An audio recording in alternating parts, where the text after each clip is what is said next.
I'm like legitimately 2 seconds from crashing out about where I have everything positioned and the lighting for this video, so I'm just gonna record.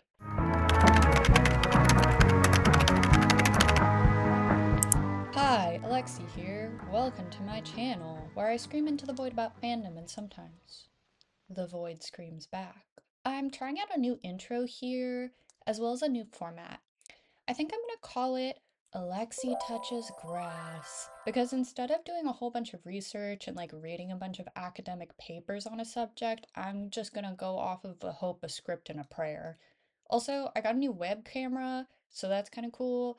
And I'm filming in such a weird place right now because I physically can't set up how I usually do because I just got hip surgery. Oh my goodness gracious, that's great. Unfortunately for everyone in my life, I've recently gotten really into Threads.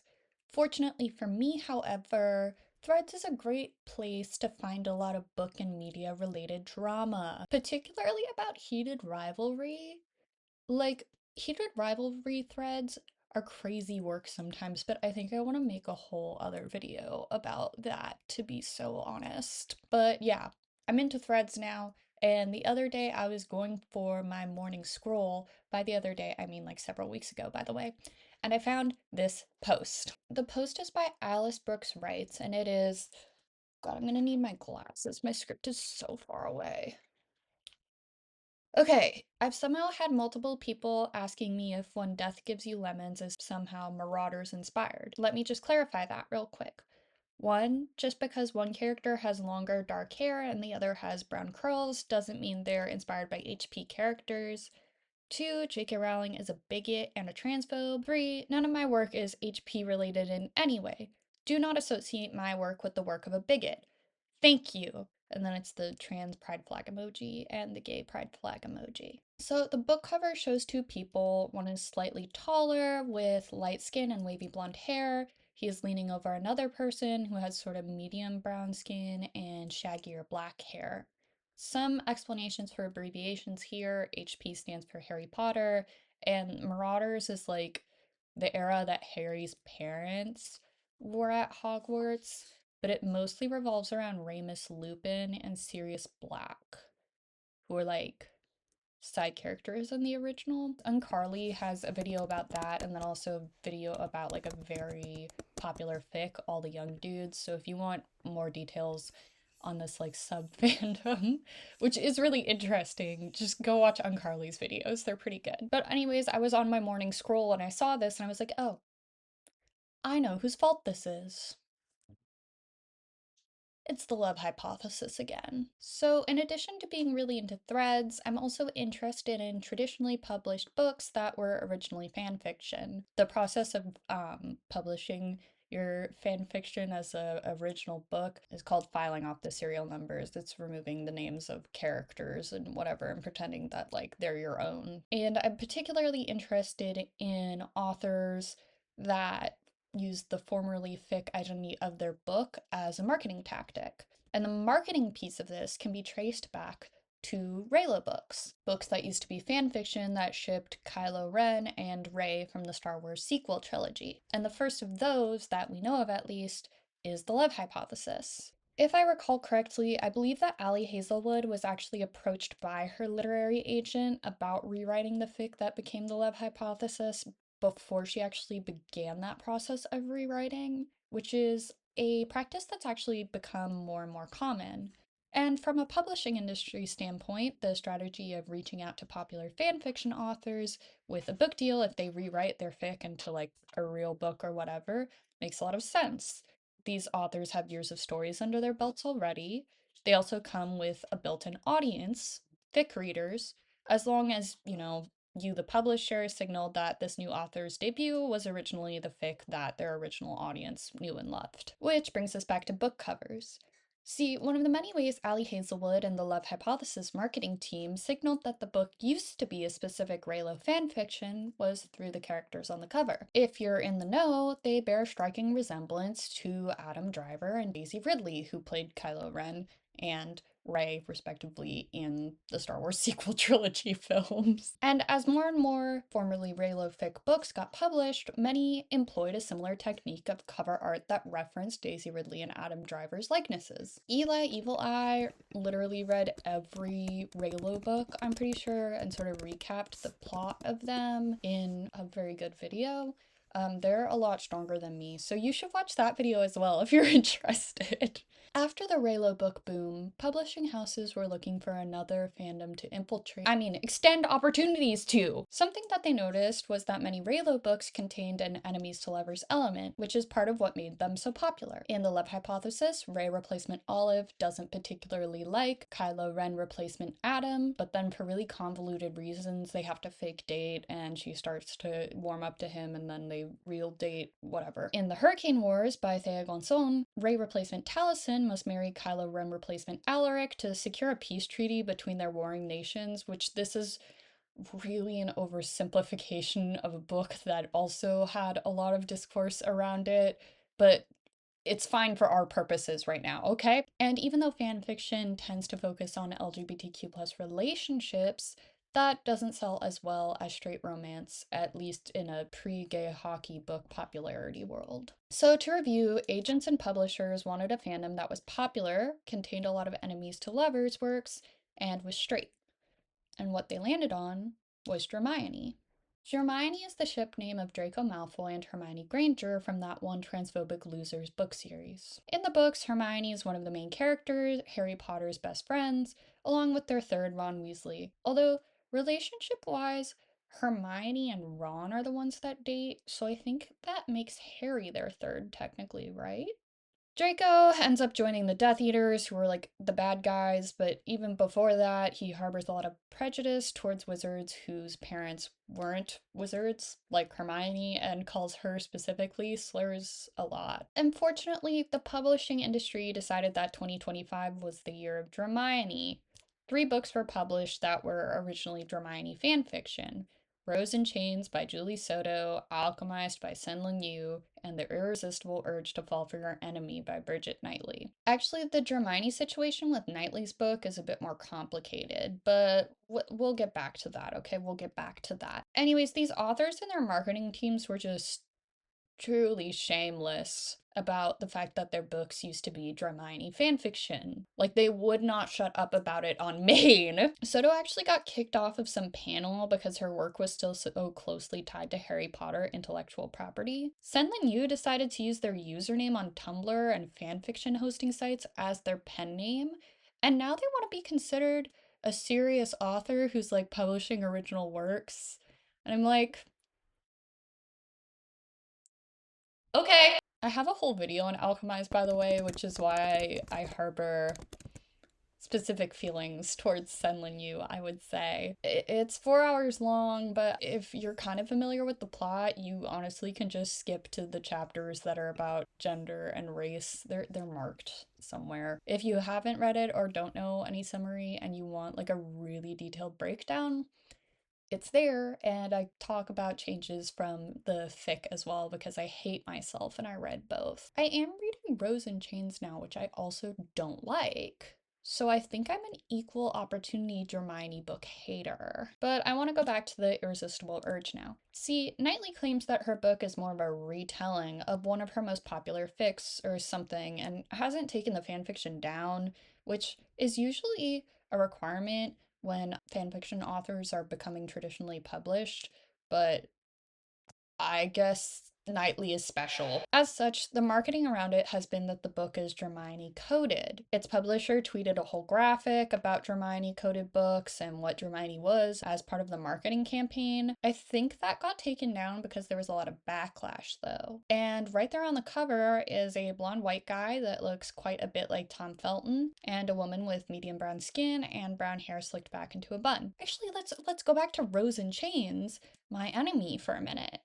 There's Tom Felton again, and a woman with similar features on the cover, medium brown skin and hair, though hers is loose and wavy.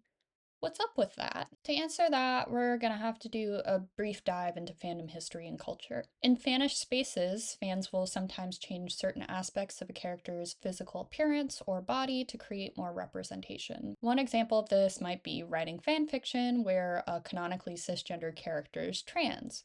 For example, Dean Winchester from Supernatural is a cisgender man in the show and played by cisgender actor Jensen Ackles. That would be what's canon, right? It's in the source material. But Dean is sometimes written to be a trans man in fan works. At least that's something that I grew up with. Supernatural and its fandom really did irreparable harm to my psyche. And I'm not alone in that. If you or one of your loved ones was harmed by Supernatural, you are entitled to compensation. Another example of this is race bending, changing the race of a fictional character, most often from white to POC. A very mainstream example of this is Annabeth in the recent Percy Jackson TV show. Though Annabeth is described as white and blonde in the book, she is played by Black actress Leah Jeffries. Race bending has been a thing in Harry Potter fan communities for a while. The books were quite white, and if a character was meant to be of color in text, Little Miss Transphobe would be sure to let the audience know through racist names and stereotypic descriptions. To right this wrong, many people in these fan spaces drew and wrote diversity into their own work. For example, many fans reimagined Harry to be of Southeast Asian descent. In the books, Hermione's main physically identifiable characteristic is her hair, which is often described as bushy. Because of this, fans reimagined her as non white as well, specifically, quite often, a black woman. This fandom practice of race bending Hermione became more popular slash widely accepted after actress Noma Dumezweni, I'm sorry for mispronunciation there, was cast as Hermione in Harry Potter sequel play The Cursed Child.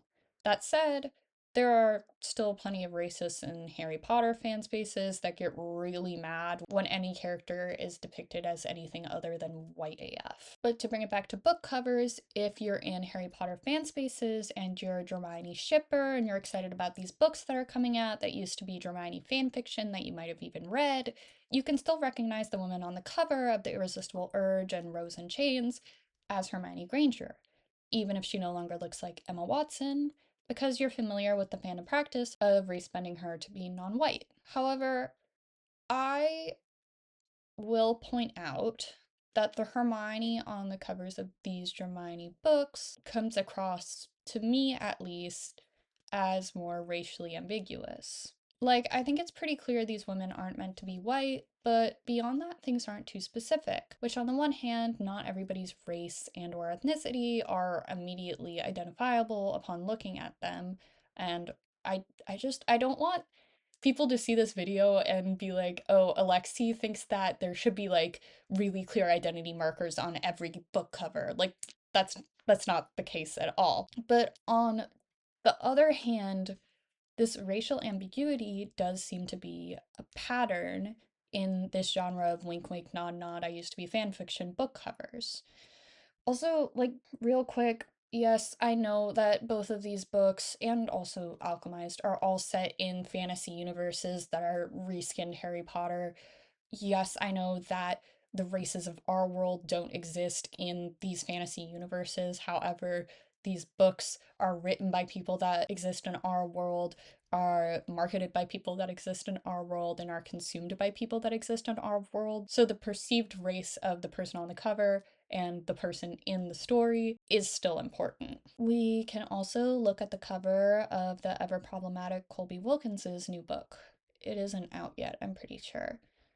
Bit of background here, Wilkins may have either lied about or greatly exaggerated Native ancestry, and specifically does not meet the requirements of claiming Cherokee ancestry, I believe. Before that information came to light, Wilkins was writing a lot of romance stories involving Indigenous leads and was also in a lot of POC writer spaces. And actually, when this book cover and blurb were released, some people were like, oh yeah, I remember them talking about wanting to write an Indigenous pirate romance when they were still in like POC writers spaces, particularly Discord, I think.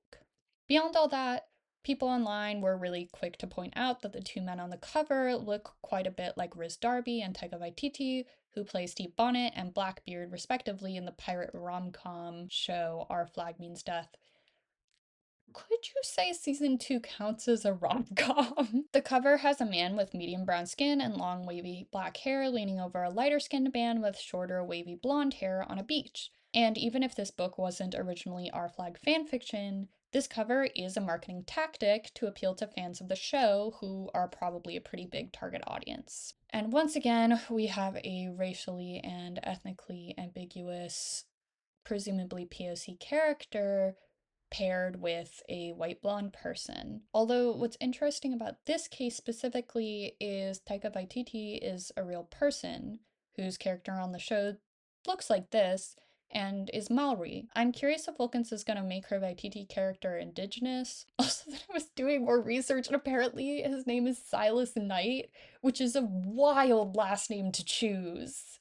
Mason Deaver also has a romance coming out soon called Ship Happens, which they were originally saying was Javik coded, but clarified that it was originally Javik fanfiction.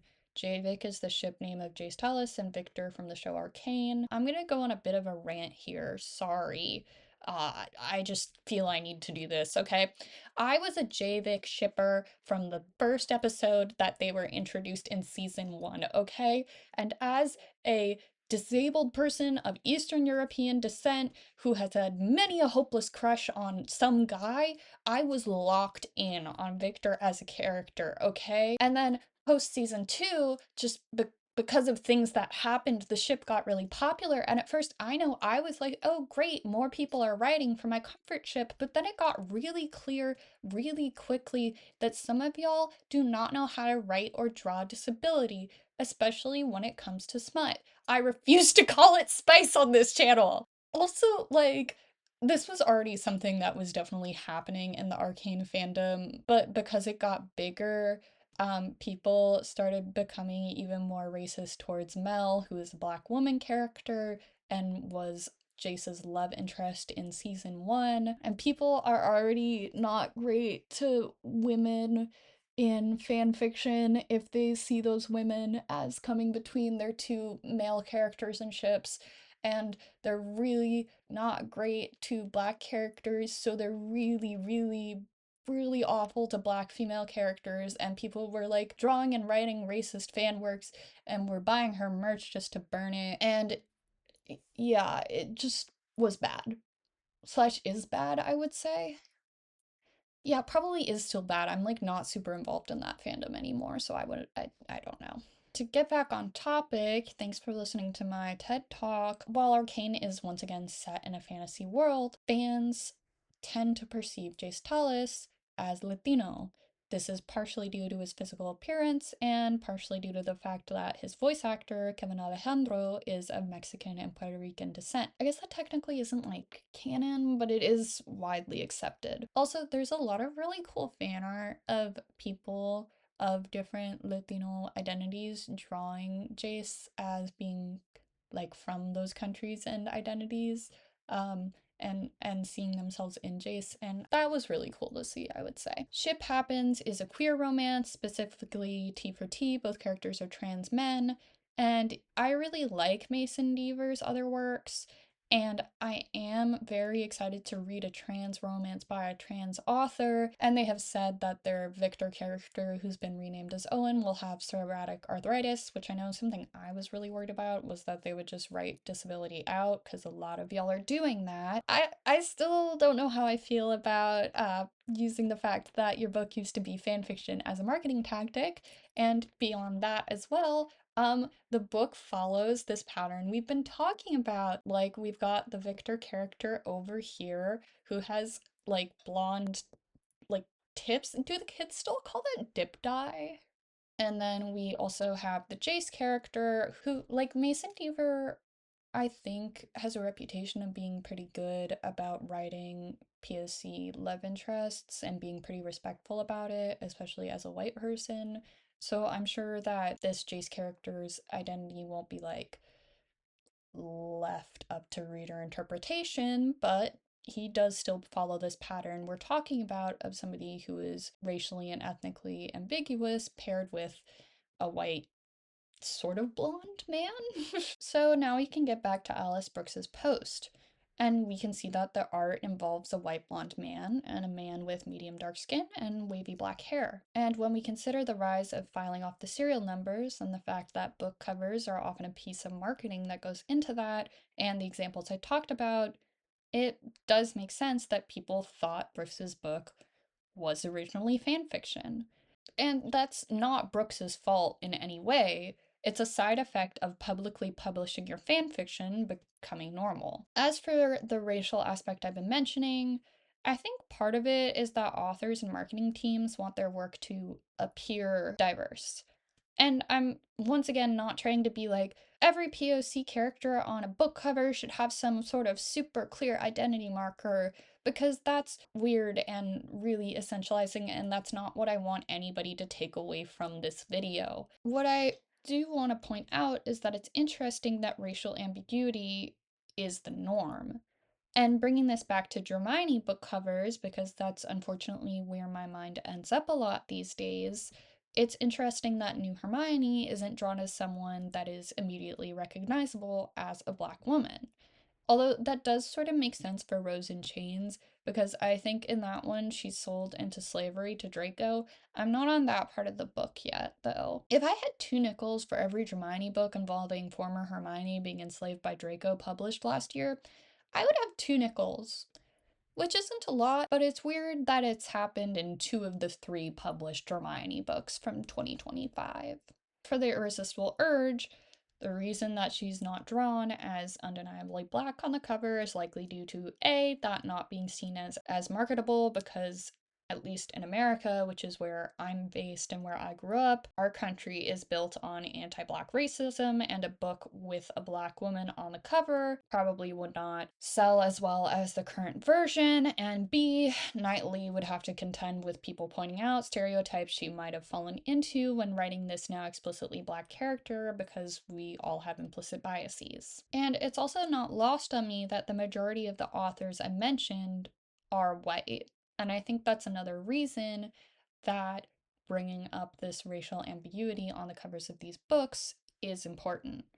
It's not my place as a non native person to come to a specific decision on whether or not Wilkins is native. Also, I've seen some posts saying that Julie Soto is Mexican American, but then I've seen others that say she's married to a Latino person and is herself white. I also know that authors don't design their own covers, but they do get input. Also, to that point, like, authors aren't the only ones to blame for this. Publishers and marketing teams, y'all need to answer for your crimes as well. Also, I'm a white person saying this, and I'm sure there are places where I have messed it up. And if you're seeing this and you notice that and you feel like letting me know, feel free to comment or also email me at alushisonline@gmail.com. That'll be in the description box and also hopefully somewhere on the screen right now. Also, I didn't know where to put this, but I was also seeing people on Threads say that they thought Heated Rivalry was Draco x Harry fanfic originally, or Drarry coded, because Ilya is blonde and kind of mean and Shane has darker hair and is just like a lad. And I saw this before I finished my coffee and I got unreasonably mad. Like, yes, I know that the first book was originally Steve X Bucky from Avengers fic, but like, guys, maybe we can just stop projecting Harry Potter onto everything in this new year? Perhaps. Okay, I just got hip surgery and I would have to go down 3 flights of stairs and probably walk a bit to actually go touch grass. And I'm currently on crutches, so that sounds really difficult. So we're just gonna cheat and touch a plant for today. I gotta water this poor plant. And if you have a problem with that, take that up with my physical therapist. Thanks for listening to my rant. Like I said, if you have feedback, feel free to comment, of course, but like, commenting does equal engagement. And if you don't want to engage in that way, like, feel free to email me as well. I think I want to make a longer video about everything that's happening with Heated Rivalry, because there's a lot going on there, I would say. And I liked the show, but I do not like the fandom around it. You guys are weird. After that, I'll probably go back to Hermione, though I'm actually like not hating the writing style of Rose in Chains. I just hate the content. I think that Alchemized was boring. Am I a bad person for that? What else? My channel intro song is Take a Vacation by the Young Vanes, as is the outro. They were edited by me. Channel art is by me. Graphics like the title screen were created by me in Canva. Like, comment, subscribe. I appreciate you. Thank you. Catch you in the next one. Bye now.